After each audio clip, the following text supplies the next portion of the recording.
ফেরাউন, নমরুদ এবং কোরআনে আল্লাহ যে সকল জাতিদের ধ্বংস করে দেওয়ার কথা বলেছেন, আমরা অনেকে মনে করি এই ধ্বংস করে দেওয়া হয়তো তিনি অলৌকিকভাবে ছুমন্তর ছু টাইপের ভাবে করেছেন। কিছু শাস্তি, কিছু ধ্বংস করে দেওয়া হয়তো অলৌকিক ছিল তার পক্ষ থেকে, কিন্তু বেশিরভাগ পতন একটা প্রসেসের মধ্য দিয়ে হয়েছিল। ওই প্রসেসটা ঠিক এই রকম কটকটে বাস্তব ছিল। ওই সময়ও একই সূর্য ছিল, একই আকাশ ছিল, একই চন্দ্র ছিল, একই বাতাসে মানুষ নিঃশ্বাস নিত।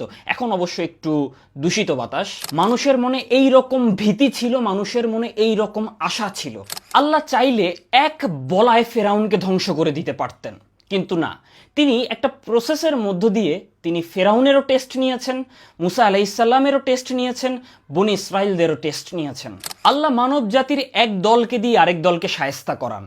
আল্লাহ সকল ক্ষমতার মালিক। তিনি যাকে ইচ্ছা তাকে ক্ষমতা দান করেন, যাকে ইচ্ছা তাকে ক্ষমতাচ্যুত করেন। আল্লাহ চাইলে অন্তরে স্বাভাবিকের চেয়ে বেশি ভীতি সঞ্চার করে দিতে পারেন, আবার চাইলে স্বাভাবিকের চেয়ে বেশি সাহস দিয়ে পরিপূর্ণ করে দিতে পারেন। চিন্তা করেন, 15 বছর ধরে কষ্ট করে গড়া ন্যারেটিভ আল্লাহ 15 দিনে ধূলিসাৎ করে দিয়েছেন। এটাকে স্বাভাবিক মনে করেন কিভাবে আপনারা? তারা আমাদের গডলেস করতে চেয়েছিল, কিন্তু মানুষের স্বাভাবিক প্রবৃত্তি হচ্ছে আল্লাহকে বিশ্বাস করা। এই জন্য তারা 5 জনকে গডলেস করতে পারলেও আল্লাহ 10 জনকে বিশ্বাসী বানিয়েছেন। এই ব্যাপারটা অনুধাবন না করতে পারলে ব্যাপারটা খুবই দুঃখজনক আপনার জন্য। কারণ আপনি আল্লাহকে বিশ্বাস না করলে, ওনার নিয়ম না মানলে ওনার কোনোই ক্ষতি হবে না, ক্ষতিটা আপনার নিজেরই হবে, দুনিয়াতেও পরবর্তী জীবনেও। এই ভিডিওটা মূলত বিশ্বাসীদের জন্য। যারা আল্লাহকে বিশ্বাস করেন না, আপনারা একটু রিকনসিডার করতে পারেন। আপনারা কোরআন অর্থ বুঝে পড়ার চেষ্টা করতে পারেন।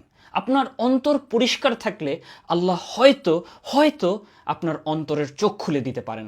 যারা বিশ্বাসী তাদের জন্য কোরআন অর্থ বুঝে পড়া আরও আবশ্যক।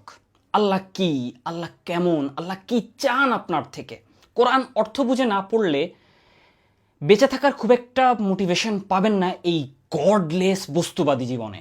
রিড, ইকরা, পড়ো।